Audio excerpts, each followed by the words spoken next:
Now here's your host, Grant Salzman. And we are back in 24 days till the Missouri Tigers kickoff. I'm Grant Salzman, back after a little bit of a hiatus last week. Vic, Brendan Schaefer took over. I was in Panama City. All right. Did you wear any Mizzou Tiger gear when you were down there? I have a little bucket hat that I got from a game, a little giveaway. But can people see it if they walk by? Oh, they could see. There's a big tiger on the front. So, yeah. I didn't mean to interject, but I meant to interject. No, that's fine. If you're a Mizzou fan and you travel the country, you got to, wear your gear. You got to show off. It helps. The more people see Mizzou, the better for our brand. We are a national brand, whether people want to say that we're not. We're getting there. Whether they want to tear us down or not. We're getting there. You are what you say you are. Sure. There you go. I like that. We, thanks to Brendan Schaefer for filling in. Vic, we got a good show today. Gerard Hamilton of Power Mizzou is coming on about 10:30 to talk about fall camp and what he's seen out of the left tackle battle, the quarterback battle. We'll talk about all that and more. We're going to talk about kind of where Mizzou falls in the hierarchy of the SEC. We're going to tier some SEC teams. But with it being week camp, Vic, and I think you said when you walked in, 24 days away. 24 days. Wear your black and gold. I think we're 19 away from college football starting over in Dublin with Kansas State and Iowa State. When is that game, the first game? That is August 23rd, 11 a.m. Yeah, I'm so jacked up. Just say M-I-Z-V-I-C, baby. Oh, okay. That's exactly where I'm at right now. I'm counting the days down. I've already hit that time where I sound and feel like I'm going mad because all I can think about is football. Yeah, I'll say it. I mean, in St. Louis, our Cardinals are bad. Milk toast. I mean, it's bad. Expectations, everything. It's like, I just want to, Then St. Louis City SC, not such great news, all the stuff going around with them, and they're the 14th place team. Yeah. And then it's like, okay, no Blues. I'm looking around going, where's my sports fix? Where's my sports fix? Where's my it's coming. 24 days, baby. Get your helmets on, strap them up. Or as a former receiver said for Mizzou, I'll never forget my first day of camp. You talk about fall camp. The first day, you're in warm-up lines. And now sometimes it just changes. For the new guys, like the freshmen, you're like, oh my God. Whether you admit it or not, you're like, oh my God, here we are. What's going to happen in this first practice? Because the difference between high school and college it's much bigger of a difference in how practices are from high school to college than it is from college if you actually play in the NFL. Mm-hmm. But you're like, what do I do? What do I do? You look around. You want to act tough and like you know what's going on. But a receiver at the time, Skip Leach, who was leading, he was a receiver for Mizzou. He yells and screams out, "Wake up before somebody wakes your blanket up." And I'm like, oh, here we go. Game on. Wake up, baby. It's time to go. And that's what these guys are doing right now. So with camp, it's week 2 of fall camp, official practices starting. Last week, obviously, it's easy to get hyped up for. Everyone's excited to have pads on, helmet on, be strapped up again. Do things kind of start, I guess, lagging in this second week? Your body's tired. It's not maybe you got to get back in the swing of things. But also it feels like it's August 4th. It feels like the season's still so far away. And you're thinking, man, I still have 2 more weeks of this before it's game week. What is this second week kind of sandwich in between like as a player looking ahead towards August 28th? Their battles are just beginning. Meaning for positions, and many of the positions, you kind of know who the starters are going to be, but you still have to go out and earn it. Some guys are fighting to be the backup. You're fighting to be. You already do. You took my thunder 100%. You said it better than I could. So you got that going on. You've also got a situation where you're trying to get to know the rest of the team as well. Meaning, Mizzou, while they return 17 starters, they still have some key pieces missing. Yeah. And you got some main guys on that line who are now D-line, O-line trying to work together. You got a new linebacker. You've got some guys who are making calls, and now you're building that chemistry. You're finding out what the guys next to you are like. And I'm not kidding. That's not just one of those cheesy things to say. You really do. Yeah. You find out in these battles, and these guys got it so lucky. Last Thursday, now it was brutal with the heat when camp started for a few days. And then all of a sudden, it got really nice Thursday, Friday. Well, and they do some indoor Saturday, stuff. Sunday. May have had yesterday off. I'm not sure. They may have. Today, I mean, it's a whole week of 80s. They're living the good life. The dream. Right? You know what they're doing? They're living being the most northern school in the SEC dream. That's true. But yes, your body's beat up. That goes without saying. But they do a phenomenal job now in 2025 of taking care of these athletes, much more than they did even 5 years ago. And technology is there. There's so much more money being put in to these players. Now, you know, I get jaded. I think it's all about money. And I know everybody I do shows with Vic, it's not just about money. They go to schools for the coaches too. And I'm like, BS. It all starts with money. So what they are is their property. You're you are a piece of property. So they take care of you as best as they can, like a thoroughbred. You are. So the technology they have, the money that they put into you, the training room, the rehab, all of that. There's no reason for you not to be rejuvenated. And I love the way that they do college football practices. Yes, some of them can be longer, but they're hacked, fast moving, hard hitting, no time to waste. Get on the field, get off unless you're making mistakes, and you're in video classroom studying as you can. Because I think that's the old school way of football. The let's go out and let's do 2 days. Let's get up at 7 a.m. and practice for 3.5 hours. And then we're going to come back at 6 and practice for 3.5 hours. And then lift heavy. I think that people forget you're lifting weights too. I think and film study. That thinking has kind of hit. It's how much can we fit in 2.5 hours and get our guys out? Because what happens when you're practicing for 6.5 hours a day is guys get hurt. You know, it's no benefit if on August 4th, guys are getting hurt and aren't available in 3 weeks. It doesn't matter how great a shape they are in. I mean, how was it in your day? Was it still the 2 a days? Yeah. Practicing 5-6 hours? So you think now is better oh my God, for the player? Absolutely. It's better. Well, obviously. And I'm not just saying it's less practice, but for the overall betterment of the player, you think it's better. 100% I do. Now, here's the thing. There's only one time where I think it doesn't work. And it's as good as you are, because when you go to college, they're not teaching you. And this is the one thing that if you're a dad or a mom and you have dreams, or your son has dreams of playing college football, you better start training the techniques and the specifics right now. That's what my sons did over at Elite Football in the Chesterfield Valley. There's no better place in the St. Louis area to go train. There isn't. You have to know the skills, because when you get to college, you're not learning how to play football. And if you are, bye-bye, you're gone. You'll never see the field. What they're trying to do is they've got their own schemes and systems. They're ready to teach you in their schemes and systems and how to be the best. They're not trying to teach you. They don't have time to teach you how to be a football player a lot. So what I say about this is, when you're not playing a lot, you better come ready. The only thing that I've ever had a problem with not practicing as much is tackling. Okay. Because the only way and I played in games at 4 different positions at Miz-Zou. You know, the jack of all trade, master of none. It happens. That's what happens. So I get it on offense and defense. The one thing that you must do to be a better tackler and a sure tackler is freaking tackle. Yeah. That's the only way to learn. Yes. You had this stud and leave everybody down. Yes, I get it. There is a time and place for that, because you can wear your body down. And that's why I like what they do now, because you have to have guys ready to go 100. It's just like the Blues. That's why they do those 45-second shifts. Yeah. Everything you got for the shift. Rest. Everything you got. Same thing for a play. Everything you got for a 7-second play. How many times are you going to do it? Tackling is the only out of balance somehow, some way, tackling. And that's why you have to have skill in tackling.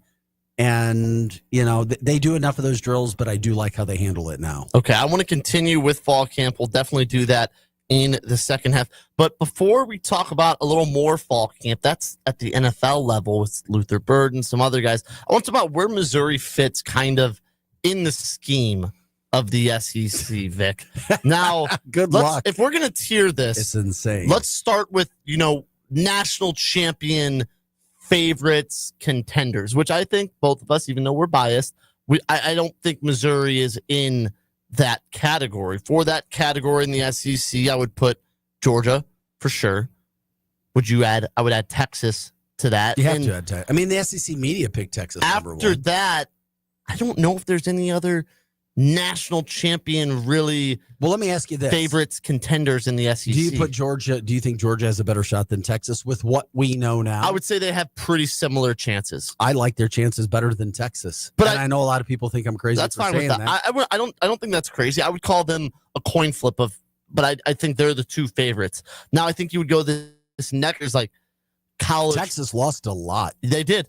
But they also gained a lot. Hopefully, they think their quarterback play with Arch is a little better than Arch is top notch, but I don't know. We'll see. Okay. That O-line is returning four new guys. Both of those O-lines are returning a lot of guys. I see four teams that could win the SEC. Would you add two more teams to this? I'm telling you who my dark horse is right now.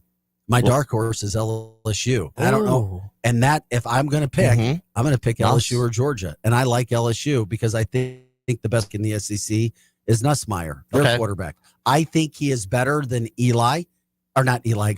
Well, Eli's retired. Arch, and people think I'm nuts. I just think he's what we have seen to date. I'm in on the Nuss bus. I'm all in.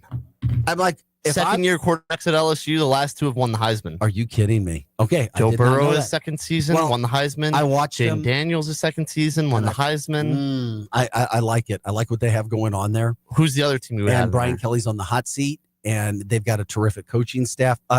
LSU and Georgia. Okay, okay. And then Alabama is my outside so I would pick put to win. The next one would be like college football playoff favorites. The teams that I'd say. I think all four of those teams. I think all four of those. You add Bama. I think that Florida is, if they don't make the college football playoff, there will be some disappointment. I think A&M. I think Tennessee are all kind of in that tier of if you don't make it, you're disappointed.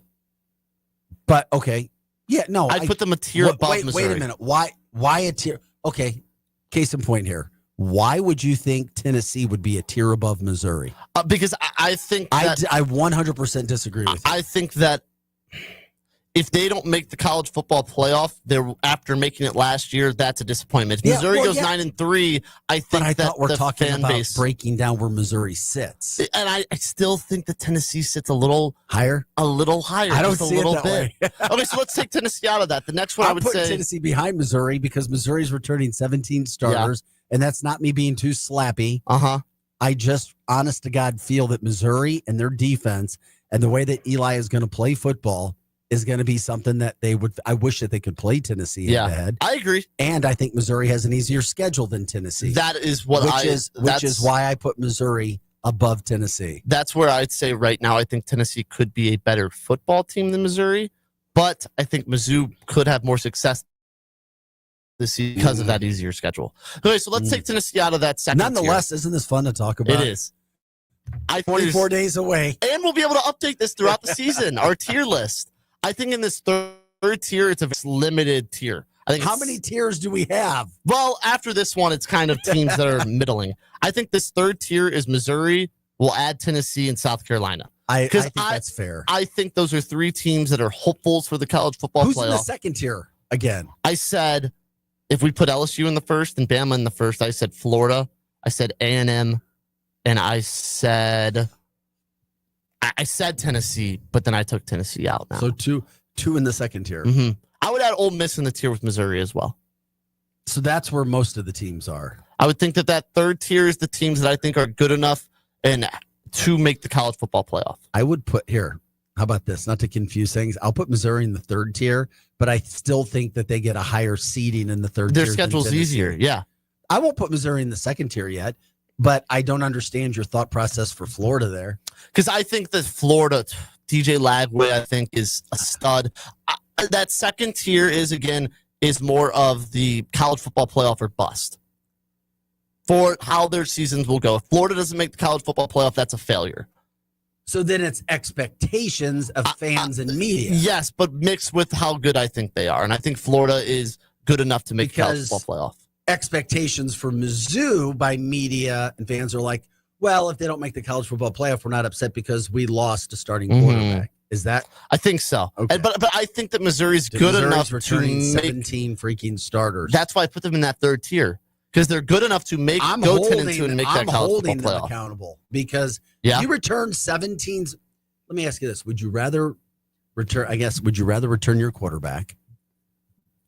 I think it's the 5 guys that lose that maybe 12 starters, as opposed to not your quarterback and 17 starters. I'd rather return my quarterback and 12 starters if one of them includes Luther Burden. Well, I would say that if one of them includes Brady Cook because I was a Brady Cook slappy. No, I agree with that. Because I've been following college football or part of it since 1991, and I know the value of a quarterback who is a leader, who does a phenomenal job and can get people to rally behind him, which is also why I don't look at Vanderbilt as being a bottom-tier team, and it's why I'm worried to death about Missouri going there because of their quarterback. But why, if we continue to hash these out, which we don't need to I don't put Vandy in that third tier. I put them in like kind of their own. They're fun, they're frisky, but you know they're going to lose some games. Yeah. They might go 8-4, they might go 9-3, but they're not a college football playoff. They see themselves as an 8-4, 9-3 football team. Yes, exactly. But that's not college football playoff.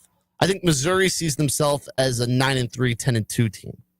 Baby, in the preseason. It's fun to talk about. It really is. It is. But let's just get real about it, people. When we talk about Mizzou and the SEC, let's go 10-2. 11 freaking teams ranked by Sports Illustrated in their preseason college football top 25. Was Missouri in them? Missouri was number 20. Yeah.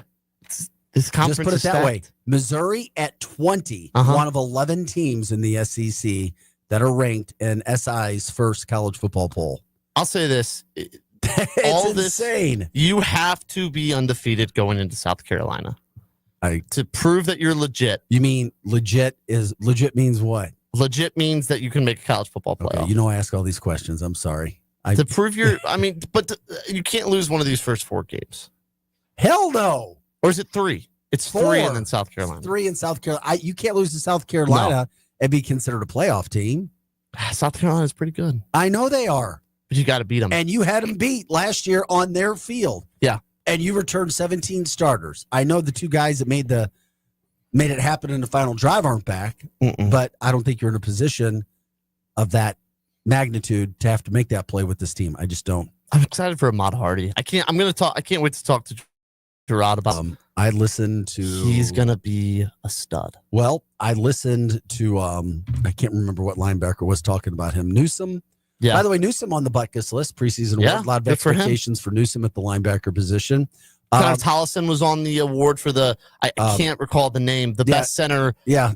It's on watch list. It's on the tip of my tongue. I'll find it. Plus our kicker, Craig. Yeah, like Craig. Lou Groza award. He's on the finals so they've got some people there, and Ahmad, not Ahmad, but our lineman, Green. Yep, Caden Green was also on a watch Green's list. also on the watch list. So you've got some guys that some expectations are there. When it comes to that team, when it comes to what they have coming back, that's why we get excited. At least I do. 3 weeks, 3 days away from their opening night, and we're kind of in that dog days of summer aspect when it comes to our sports, at least in the St. Louis area. So what were you saying about Newsome? What he said about Hardy? Well, he said, and I'm pretty sure it was Newsome who said it, that when you tackle him, he is low to the ground and he is strong as hell. That's when I love to listen to players talk about other players, because that's where you find out. Guys sitting in a room like us, we can talk about it, but we don't know exactly until you're on the field practicing against these guys, and the look on his face, and I believe it was Newsome who said it, and he's like, man, because he was asked flat out, because I guess they had some collisions, like, man, you better get low and you bring it, because Hardy, he's a shorter guy, but he is fast and he is strong. And if you don't come full short with your legs and you're tackling through, he'll run you over. So allegedly, not only does he have speed, but he's the type of guy that can run between the tackles and deliver blows. And I think he can contribute a little bit in the pass catching game, which is big. I didn't even think about that. Missouri as well. They like to get their running backs involved when they can. I think, who he reminds me of? He reminds me of a bigger, faster, stronger Cody Schrader. And I don't want to take anything away. Enough of him to say that. I think that their archetype, I don't build see is that similar. Yet from the few highlights I've seen, but Just when I the way watch that him, he I'll be runs thinking between the about lines, Right. and I'm yeah, going to keep it. We'll see it. Central Arkansas. You called it. Let's talk about a couple Tigers in the pros. Johnny Walker, the fourth, got some bad news. He's on the season-ending IR for the Broncos. Sometimes Is that a with knee issue? rookies, I think so. And sometimes it could be he's out 6 weeks.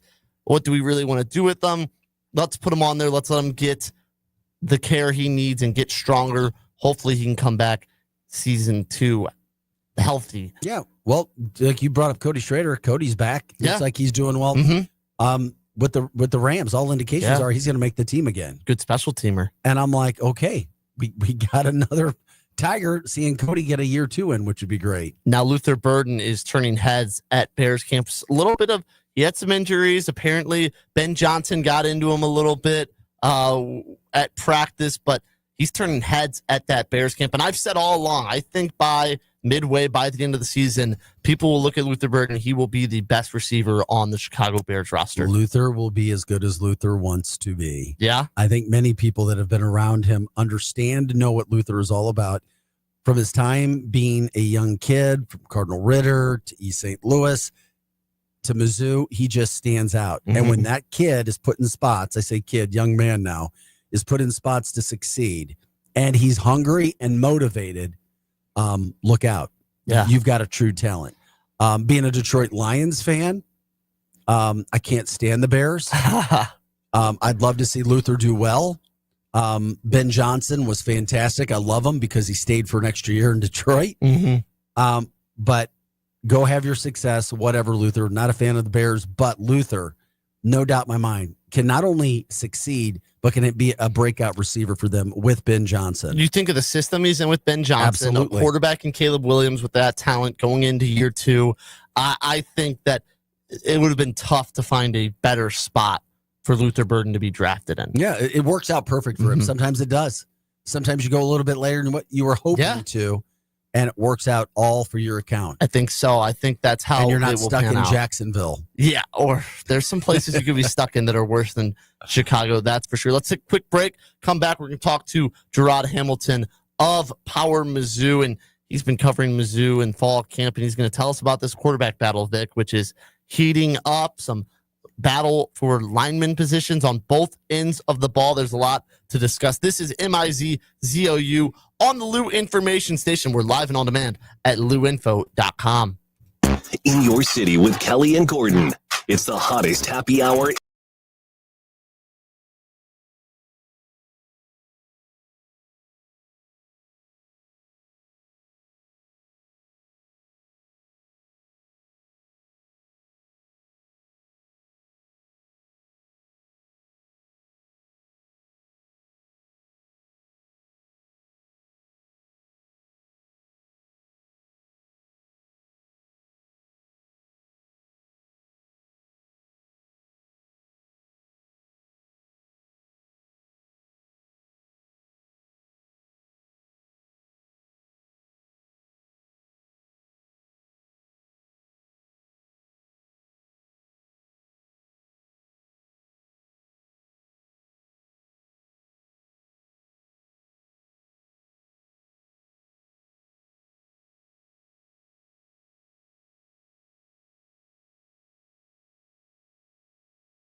here on Mizzou with Grant Salzman and Vic Faust. Vic, we are joined now by Gerard Hamilton of Power Mizzou. Gerard, how are you this morning? Doing all right. How you doing? Doing well. Thank you for coming on. And we were talking about fall camp. We're entering week 2. What are some of the things that have stood out to you before we get into maybe the individual position battles of this fall camp so far? There's a couple of things. I mean, I'm literally writing my column right now as far as things of that nature. So, for example, right guard. I know we've been talking about left tackle a lot this off season. That's pretty much right under the QB battle. But I think it's interesting that at right guard, it's Dominic. I always mess up his name. Dominic Judice, I think. I think so. Yeah. I call him Dom G. So let's go with that. Dom G. I like that. Dom G. He's mostly been taking the first team reps at right guard. The team seemed to really like him during spring when he was doing first team center snaps in place of Connor Tolson, who was still recovering from that torn ACL.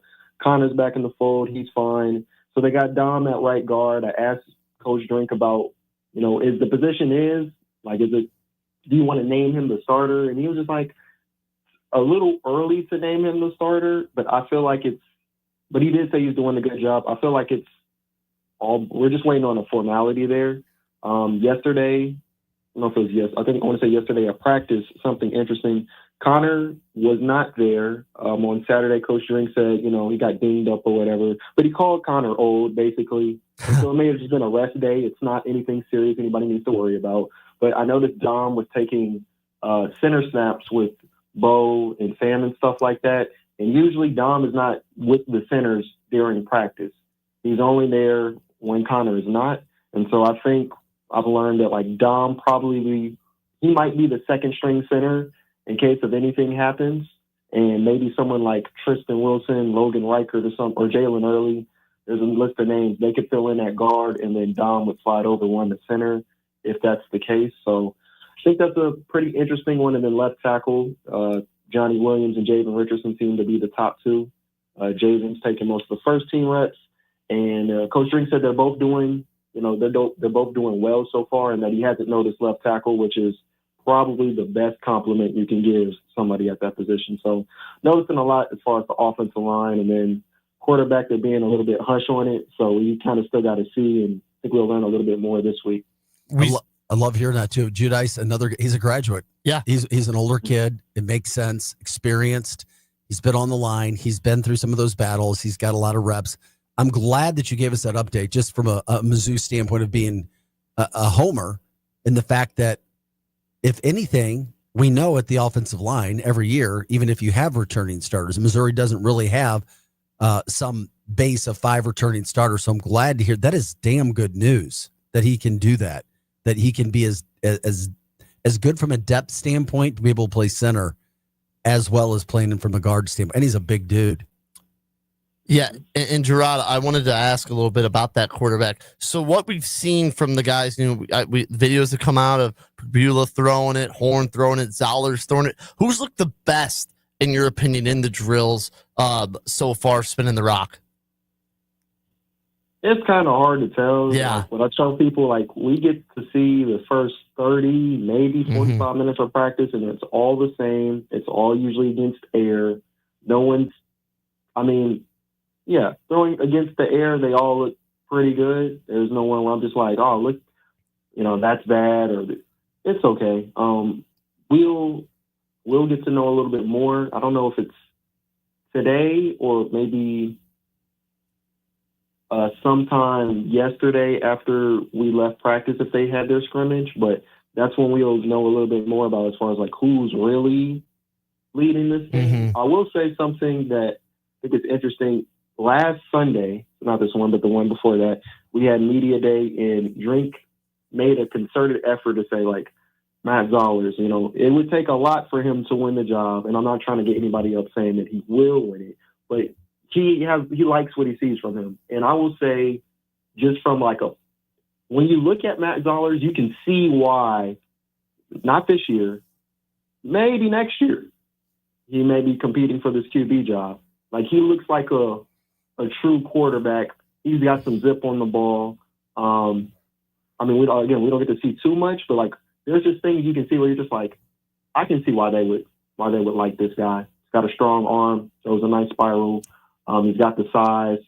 He's got the traits that they like. So I know that's more of a down the line thing, but I think that's good if you got a 4-star coming in, and maybe in a year you're like, could we possibly give this guy the keys? If he wins another position battle down the line, 100%. Don't you feel both quarterbacks, when it comes to Prabula and Horn, are going to be playing in the first game? I can see it going that long. That's how I think and I haven't even been to a practice yet, but that's how I see it going. It could go that way, and I mean, I said this, I can't remember if it was in one of my observations or maybe a notebook or something, but Drink had said last Sunday at that media day, kind of the real position battle is the left tackle one, because I feel like he feels like no matter who wins the quarterback position, like the job, he feels like they're in a good spot. Mm-hmm. Like if Bosa started, they're in a good spot. If Sam started, they're in a good spot, which means your backup is someone you think in a pinch could win you games and you're comfortable with it. So that's a really good spot to be in. So yeah, I could definitely see week one, especially because it's an FCS team.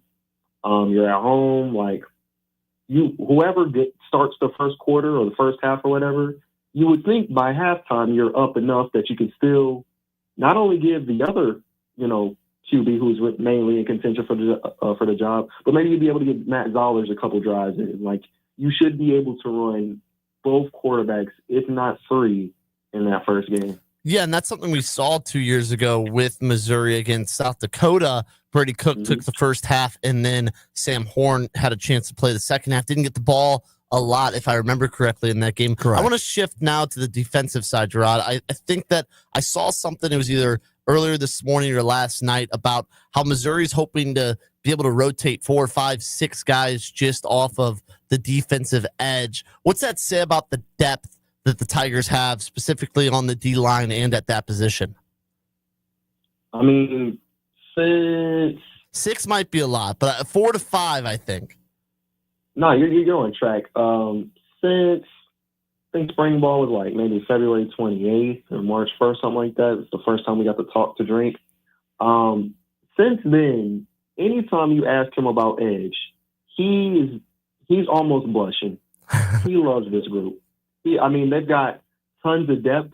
I think the biggest question, and it's not a bad question, it's probably a question a lot of teams would like to have, is there going to necessarily be a breakout star like a Johnny Walker, a Darius Robinson, Isaiah McGuire? And the reason I ask that is not because there's no one capable, but because you got so many players, you want to keep so many people in the game, keep people fresh. You don't have to have someone that's on the field, the entire game. You know what I'm saying? So they've got Damon Wilson, Zion Young, Darius Smith. They've been high on him since he stepped in the building last year. Obviously, he had the torn ACL. They feel really good about him. Who's someone else they had? Langdon Kitchen. That's a 6'7" guy. You may be able to move him in on some NASCAR packages. I know I've been told by edge coach Brian Early, Zion Young has been moved to the middle on some NASCAR packages. So you got plenty of versatility. They even like their 4-star freshman, Javion Hilson, Dayton Hopkins. So like I'm missing someone else, another vet that's a part of that group. But they've got a lot of guys where they're just like, we should be able to get after the quarterback. And I think if your edge or just your defensive line, if your defensive line can create havoc, it's more important than if any other position is your best position on defense, because it makes everybody's jobs easier. We know cornerback is a position that that's the only question mark for real on defense. If they got to cover for a second less, it helps everybody, So he's really excited about that edge group, really excited about that front seven in general. Yeah, the only other edge guy I think that you didn't mention that I saw getting some reps was a Nate Johnson. I think There we go. He's definitely in the top 4. I'm sorry, it was just slipping my mind, but there we go. I mean, they've got so many guys. I think you did a pretty damn good job of getting them all in there. And he's another experienced vet guy that came in from App State. So once again, the benefits of transfer portal. Real quick, let me go in on that. Nate Johnson, when he signed with Missouri, before, I think it was maybe like a week or two before Damon Wilson signed, we thought that would be their DE1. Wow. Yeah. Because that's a guy who had 7.5 sacks as a freshman at App State. Numbers came down a little bit last year, only had 2.5, but that was somebody they can see going in being a starter. So the fact that you're talking about someone that if he was your DE1, you can kind of see that type of vision they're going for. And now we're talking about him being maybe one of your first or second guys off the bench. I mean, that's a pretty deep room.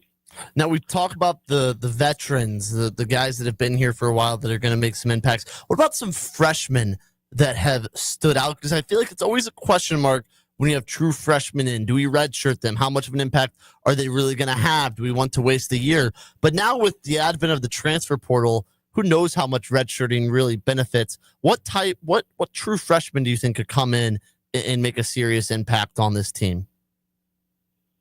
I mean, first couple that come to mind, Donovan Olubide, receiver, 4-star guy from IMG. Saw him make that crazy catch in fall camp.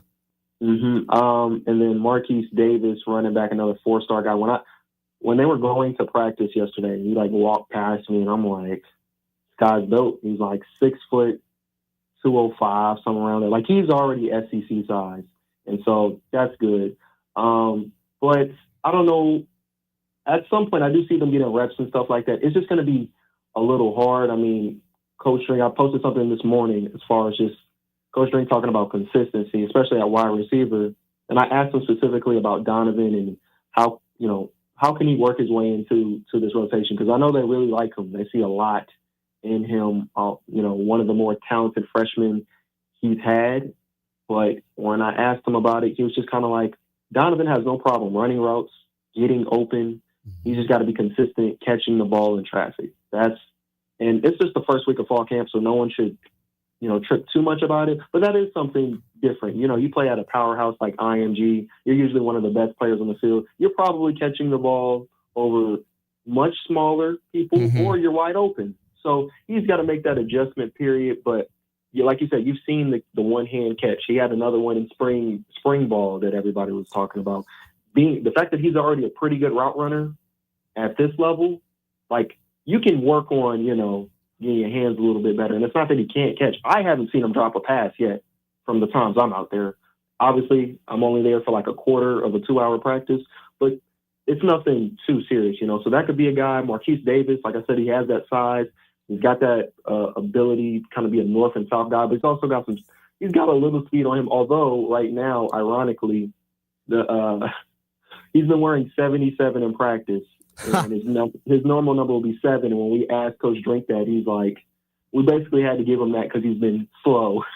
Kind of playing a little joke on him, but I mean, in real game speed, he's a tank. He's going to be something, and I don't think he'll be the RB2. Definitely the start the year. That's something Jamal Roberts will do, but I can definitely see him having a role, maybe in that third running back. Who'll get some touches here and there, and then we'll see as the season goes down the line. But those are a couple that instantly just, top of my head. And then maybe Javion Hilson again with that edge group.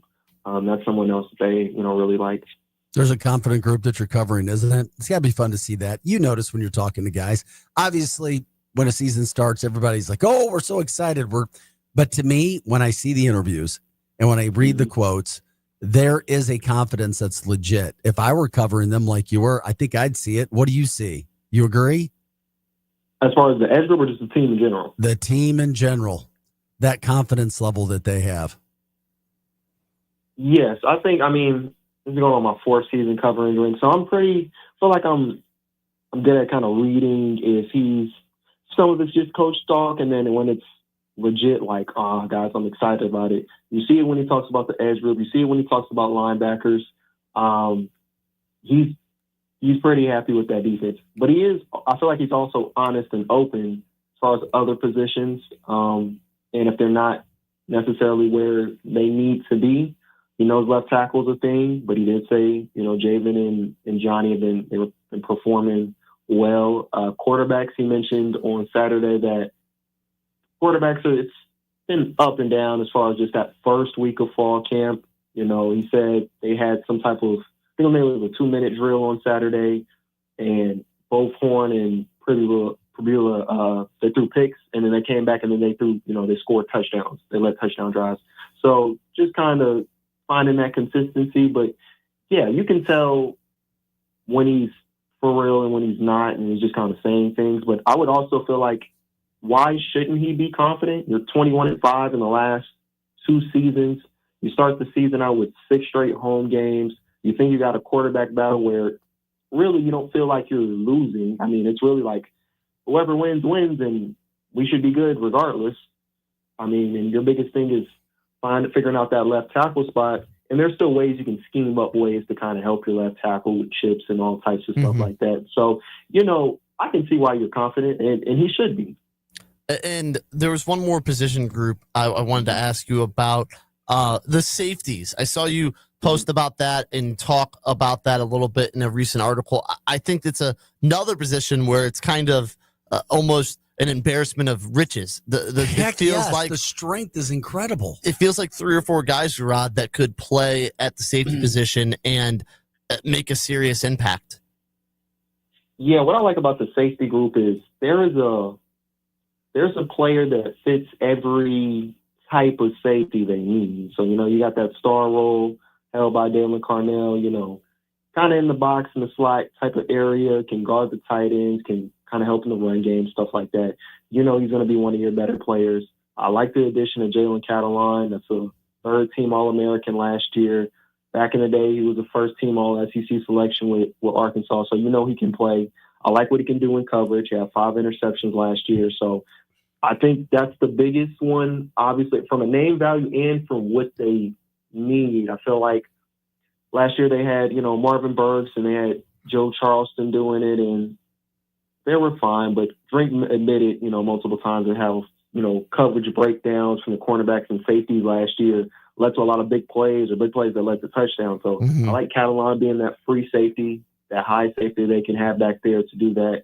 Still got Marvin Burks, who's pretty heavy hitter, maybe the heaviest hitter of the safeties. I agree. Got a couple in there, so that's good. I like the addition of Santana Banner. He's like 6'3", 200 pounds. He's another coverage guy that I like, and I honestly think, Burks, who's uber athletic, he can do everything, but he's kind of got to put it together, especially in coverage a little bit. He's got to wrap up on his tackles. If it's not working the way the team wants it to work with Burks, I can see Banner coming in there and getting some snaps. He's really efficient at Northern Illinois. Mose Phillips, that's like a Swiss Army knife. He can play any one of the safety spots, and you feel comfortable with it. I think maybe closer to the box is like better for him. They got Trajan Greco. He was the only freshman last year to play all 12 games. That kid's going to be good too. He is very, very, very good right now. I've watched him in practice. Yeah, Greco is he's a good player. I want to say he's maybe in that star group behind Dalen Carnell. Still got someone like Jackson Hancock. That's someone that Coach String said I think he had an interception in one of the practices over the last couple of days. So, and I feel like, again, this is another group where I feel like I'm still missing somebody. Yeah, exactly. There's so many guys. It's a really deep group. So safety, linebacker, defensive line, I think those are really strong. Corner, they're still trying to figure it out. And even then, you bring back 100% of the snaps from last year. So, you'll be fine there. So, the defense, I think this is a defense that could go from, I think it was 17 or 18 last year. They could be a top 10 defense. I totally agree with that. I want one more thing, Gerard, before we get you out of here. We talked about the running backs. What's Ahmad Hardy been like? Because that is the player I think I am most excited to see play for the Tigers this year. Everyone in Columbia knows his name, and I think a lot of people will learn it this season. I mean, I'll put it like this. They're really excited about it. I haven't heard really a bad word about Hardy since he got here. He's got the speed. He's got the power. I joked yesterday at practice as far as it's like, forgot what drill they were doing. It's like the quarterback will throw it to like a little 3-yard, 4-yard pass to someone in the flat, and Ahmad catches the ball, and on the opposite end, it's some defender running at him. They're just basically trying to make a miss or whatever. And it seemed like, just from my view, and I could have maybe seen the angle wrong, but I felt like Ahmad caught the ball on the right side of the field. He went towards the right sideline, and the defender was coming downwards, kind of like towards the left. And I feel like his inclination was to run into him. Like, it's just like, and this is a guy who had over 1,000 yards after contact last year. He had 1,300, I think it was 1,350 yards, 14 touchdowns, and he had 1,000 yards after contact. And to put that into context, I want to say Nate Noel and Marcus Carroll combined for around 1,300 rushing yards. So for the fact that he almost eclipsed two pretty solid running backs and, Dak alone, I mean, that's huge. So I can see kind of maybe a 2023 Cody Schrader season. I'm not saying as far as breaking the single season rushing record, even though he has said that's one of his goals. I'm saying more like maybe the first few weeks, they got a little bit more of a solid rotation. And then you get into that second half of the schedule where you really would need someone like him, especially with, having a newer, pretty much inexperienced quarterback, whoever it is, being able to rely on him and then kind of give him the bulk of the carries for real, at the end of the season. So they expect a lot from Ahmad Hardy, and for a good reason. Well, Gerard, really appreciate you coming on. You can find all of his work at Power Mizzou, and then Gerard C. Hamilton on X or Twitter. Gerard, thanks a lot for coming on. We'll talk to you soon. All right, appreciate you guys. Hey, great stuff, man. I appreciate it very, very much. Yep. Love the detail from practice, angles, things of that nature, breaking down every group. There's so much to be good for, so much to be thankful for with that defense. Thanks, Gerard. Appreciate y'all. Gerard Hamilton again of Power Mizzou. Yeah, I mean, that was great, Vic. So much detail. This defense is so exciting. And like he said, it has potential to be a top 10 defense in the country. No, it does. Especially if Missouri gets back to a run first. You don't normally think offense, it helps the defense. But if Missouri's that run first mentality, you think they got the ball for a while. They're going to have their defense time to rest. I've already said it. It's going to help both sides. They're going to have to succeed on the offensive side of the ball. They're going to have to run the ball. And running the ball will help the defensive side of the ball. And even when they had Brady Cook and Luther, they were still trying to run the ball too. You've got to. And now they're going to have to rely on it a whole lot more. Yeah. Which means those guys up front got to get real good real quick. And they got to be damn physical. And something we didn't mention yet, Corey Batoon got his extension following yes, that's Eli Drinks. Another fantastic thing for that defense. Second year, it's tough. I'm telling you, your first year coming in as a new coordinator. What Batoon did last year that people, I don't know if they realize or not, instead of saying, this is my system, you're going to run my system, he talked to the players. Yeah. And he talked to coaches. And then he kind of implemented what they were already doing in with something that was his. They're going to be a much more aligned team. That's where they had some of those breakdowns in the secondary last year. That goes straight to coaching. Yeah. And not having a lot of reps in that system. Well, now just watch what's going to. That's why I'm so excited about the team from the defensive standpoint, and I think it's going to help their offense. And think about this: when Blake Baker left for LSU, everyone was freaking out. Yeah. Now, Baker's defense wasn't great last year. Yeah, Missouri's wasn't great either, though. Now Batoon gets Baker the will be just fine with LSU this year. But I think Batoon will be just fine as well. I think that things worked out fine for both sides. There was a lot of panic, but I think things will be fine for both sets of Tigers. No, I like Batoon. I like what he's about. I like who he is, and coaches respect him too. And he's been in the game for a long time. He has. Well, we are 1 week. Damn, is that an hour already? That's an hour already. Dude, it's got to be the fastest hour of Mizzou Talk in America. We might need to expand once the season comes around. We need to get ourselves 2 hours. Who knows? This was MIZZOU. I'm Grant Salzman for Vic Faust. Another great show. Thanks again to Gerard Hamilton for coming on, bringing us through fall camp. We'll make sure to have him on again. This is the Lou Information Station. We're live and on demand at louinfo.com. Charlie Tuna in the Posse coming up next. You've been strong for everyone else.